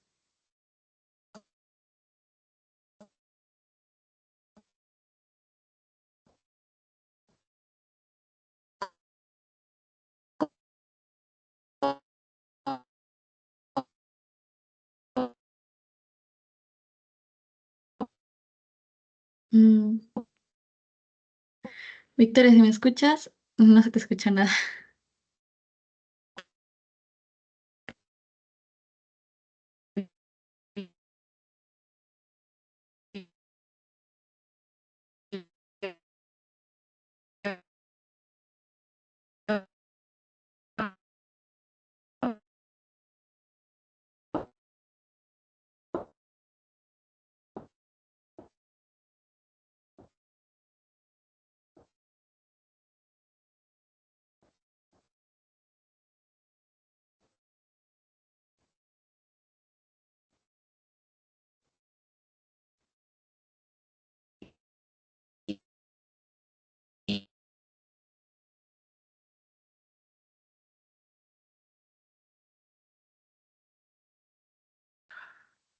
Ah, ya, ahora sí. Celia, ¿me escuchas? Sí, ahora sí te escucho. Ahora sí. Ay, Dios, no sé qué pasa con mi señal. Ay, Te disculpen, chicos, quedaste mil en disculpas. recomendaciones del gastro. Ya, voy a volver a compartir, mil disculpas. Ya, acá, aquí estábamos. Compartir, compartir. Ya, sí se ve, ¿no? Sí. Ya, entonces estábamos acá. El, el gastroenterólogo va a pasar el endoscopio y como es un tejido friable, quiere decir que va a sangrar muy fácilmente. Y bueno, vamos a ver ulceraciones, pero como les digo, suelen ser ulceraciones más superficiales en comparación a las de la enfermedad de Crohn. Y acá, por ejemplo, estos son los pseudopólipos. Y acá estamos viendo como que la mucosa toda eritematosa. Em, y bueno, puede ser pseudopólipos y pólipos. Ahora, van a haber criterios anatomopatológicos mayores y menores. Si tengo un paciente con sospecha de colitis ulcerativa, el diagnóstico lo voy a hacer con una colonoscopia o se dice sigmoidoscopía porque solo llega hasta con las sigmoides, ¿no? Pero además es bueno que lo biopsie. Por eso van a haber criterios anatomopatológicos que ya se van a encontrar en la biopsia, que me van a orientar si es o no una colitis ulcerativa. Criterios mayores o criterios que salen a favor del diagnóstico de colitis ulcerativa va a ser inflamación de la mucosa, presencia de úlceras superficiales, los microabscesos son típicos de colitis ulcerativa y la depresión de células caliciformes. Acuérdense, microabscesos. Recuerda que en mi examen a mí me preguntaron por estos microabscesos. Y criterios menores van a ser infiltrado inflamatorio crónico difuso, aumento de la vascularización, metaplasia y atrofia. Ahora, existe una clasificación en función al grado al grado de compromiso que hay en un paciente que tiene colitis ulcerativa, ¿no? ¿Qué tantas partes del marco colónico compromete? Y esa es la clasificación de Montreal, que divide a la colitis en tres tipos. La E1 es la proctitis. Su mismo nombre le dice, ¿no? Proctitis solo va a afectar recto, nada más. Este se presenta en la mayoría de los pacientes, solo hacen proctitis. ¿Y qué clínica presenta un paciente con una colitis ulcerativa de tipo E1? Hemorragia rectal, tenesmo y urgencia. Y la estrategia terapéutica se va a basar en corticoides tópicos En corticoides tópicos u orales, dependiendo o sea, dependiendo del criterio del médico. Luego tenemos a la E2, a la clasificación de Montreal tipo E2, que es colitis izquierda, ¿no? Compromete recto y parte del colon izquierdo. Y este se va a encontrar entre el 16 y 45% de los pacientes. Acá es más frecuente que el paciente presente diarrea y dolor cólico, que no lo presenta usualmente un paciente con protitis, ¿no? Em, y luego tenemos la colitis extensa, que ya es una pancolitis. Y bueno, acá ya van a ver, va a haber mayor compromiso, ¿no? El paciente ya va a presentar, además de la fatiga, puede presentar fiebre, síntomas constitucionales, pérdida de peso también puede haber, también se puede presentar hemorragia. Eh, y bueno, también el tratamiento se va a basar en corticoides y se llaman aminosalicilatos, como la sulfasalina. La sulfasalina, mesalazina. Sí, mesalazina, ya. Em, Ahora, ¿cómo yo voy a tratar a un paciente con colitis ulcerativa? Va a depender de qué tan activa o no está su enfermedad. Y voy a tener distintas opciones de tratamiento, ¿no? Si la actividad patológica es leve a moderada, puedo darle las sulfasalinas, que son aminosalicilatos, que son estos de acá, 5-ASA, y también le puedo dar corticoides, como prednisona.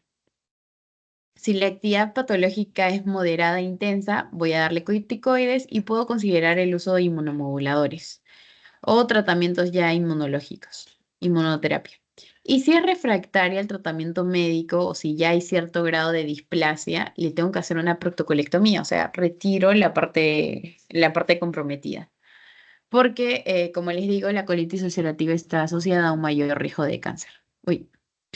Ahora, existen estos criterios, que son los criterios de True-Love y Witts, que lo que hacen es evaluar la severidad de la enfermedad para ver qué tan activa está, ¿no? El brote. Y estos criterios se van a basar en el número de deposiciones, en la presencia de sangre en las deposiciones, en cómo están ciertos parámetros, ¿no? Como la hemoglobina, la albúmina, si hay fiebre o no, o los reactantes de fase aguda también. Entonces, si funciona esto, yo voy a adquirir cierto puntaje y voy a ver si se trata de algo leve, moderado o grave, y en función a eso lo voy a tratar. Usualmente, si tenemos un paciente con un brote grave, lo primero que le doy, o moderado, se le va a dar corticoides, ¿no? Los corticoides actúan rápido. Como les digo, la primera opción de tratamiento va a ser las sulfasalinas y también los corticoides, como la prednisona. Y ya como segunda línea de tratamiento puedo considerar el dar inmunomoduladores como metrotexate, ciclofosfamida o biológicos, terapia biológica. Eh, Justo uno de los fármacos de terapia biológica es infliximab. Es eso. Ya, ahora en cuanto a la enfermedad de Crohn, esta es una inflamación transmural, acá es más profunda, y esto se va a distribuir de forma no continua en parches, va a ser segmentado. Y como les digo, pueden presentarse a lo largo del tracto digestivo, pero tiene la característica de que suele respetar recto. La colitis ulcerativa no respeta recto. ¿Cómo se presenta un paciente con Crohn? Suele tener dolor abdominal recurrente, diarrea, pérdida de peso y enfermedades perianales como fístulas o fisuras. En cuanto a la endoscopía, acá vamos a ver aftas, como estas de acá, como erosiones. Y se van a ver lesiones serpiginosas, justo estas de acá, que es así. Y también vamos a ver ulceraciones lineales y van a ser ulceraciones profundas, porque acuérdense que en colitis ulcerativa puede haber ulceraciones, pero son superficiales. Y algo característico en Crohn es que va a tener un aspecto empedrado, se dice, así como bultitos. Es el aspecto empedrado. Y por eso también van a haber lesiones segmentarias y bueno, tiene la característica que el recto es indemne. Al igual que en colitis ulcerativa. ¿Cómo hago el diagnóstico? Colonoscopía y biopsia. Pero ¿qué pasa con Crohn? Tal vez en la enfermedad de Crohn, en un principio yo puedo tener, como les dije, Crohn usualmente afecta al ilion terminal, parte que es la región, la última porción del duodeno. No, perdón, la última porción del intestino delgado. Entonces, yo si le hago una colonoscopía y de repente en la colonoscopía no me sale nada, ¿no? Pero tengo que llegar a ilion para poder ver que ahí no está comprometido. O de repente Crohn me está comprometiendo colon. Pero como Crohn puede afectar a todo el tracto digestivo, es importante que yo revise todo el tracto digestivo. Ahora, igual, en la biopsia, ¿qué puedo encontrar? Criterios mayores, la inflamación transmural. Acá van a ver granulomas no calcificantes, y eso no se olviden, los granulomas solo se encuentran en Crohn. Eh, uy, Dios, ¿qué hice? Ya. Y y también van a ver agregados linfoides sin centro terminal. Esos serían criterios mayores. ¿Cuáles van a ser criterios menores? Inflamación discontinua, inflamación de la submucosa, porque claro, si ya compromete su mucosa, difícil que sea colitis. Y vamos a ver retención de moco con inflamación. ¿Ya? Pero de acá, importante que se acuerden que los granulomas no calcificantes son típicos de Crohn. Igualito va a existir una clasificación de Montreal, y esta clasificación va a estar en función a tres parámetros: la edad a la que se diagnosticó, dónde se localiza y el fenotipo. Porque como les digo, Crohn tiene la tendencia a hacer estenosis y fistulizar. Y como Crohn puede comprometer todo el tracto digestivo, puede ser en ilio, en colon, ileocólica, o puede ser en esófago de repente. Eso hay que tenerlo en cuenta. Ahora, el tratamiento va a variar en función a dónde se localiza la enfermedad, ¿no? Em, ya. La localización es en ilio, le voy a dar, perdón, si la enfermedad es a lo largo de todo el tracto digestivo, no es que tenga predilección por una zona en específico, entonces le voy a dar inmunomoduladores, como los fármacos anti-TNF-alfa.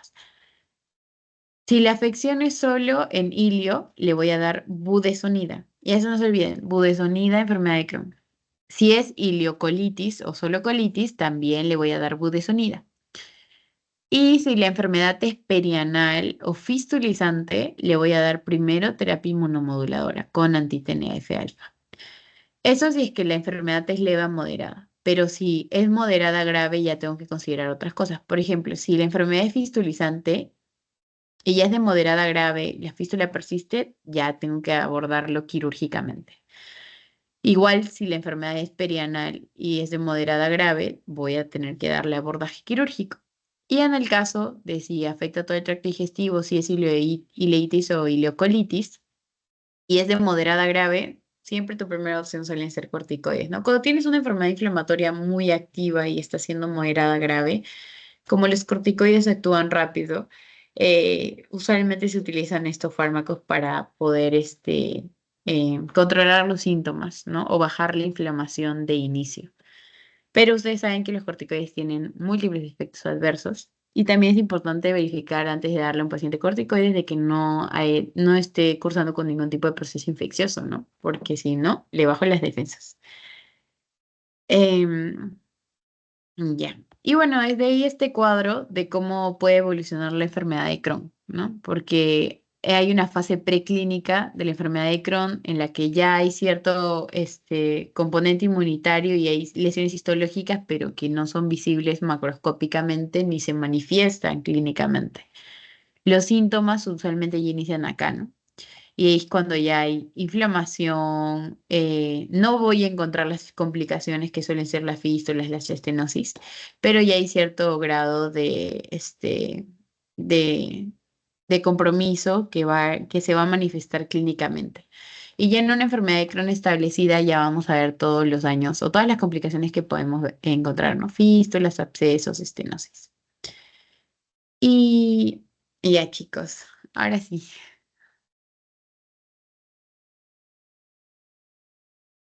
Eso sería todo. No sé si tienen alguna duda o pregunta. O todo Sí, claro. todo claro. ¿Podrías? Está muy resumido, no sé si lo podrías enviar tu PDF, que sí se entiende. Ah, sí, claro. Se los paso por el grupo. Les paso los tres, Ujú. Ya. Gracias. Más bien, les voy a pasar ahorita el post-test Ah, ok, ok. para para que, mm,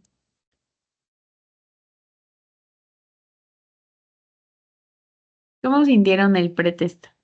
Fácil, difícil, más o menos. Yo vi que La te fue verdad bien, que serio. más o menos. Bueno, yo sí estaba dudando. Ay, ya, pero sí vi que te fue bien, dije, ay, está Ok, bien.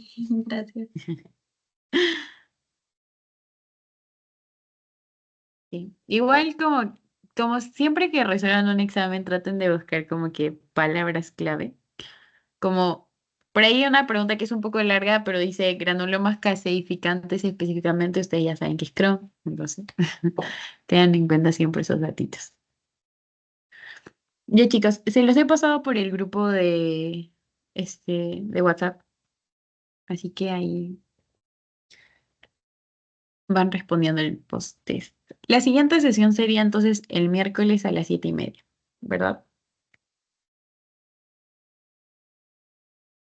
Sí, Ya chicos, entonces eso sería todo. Les dejo ahí el post-test. Ya nos vemos el miércoles entonces. Igual ahorita les paso los PPTs.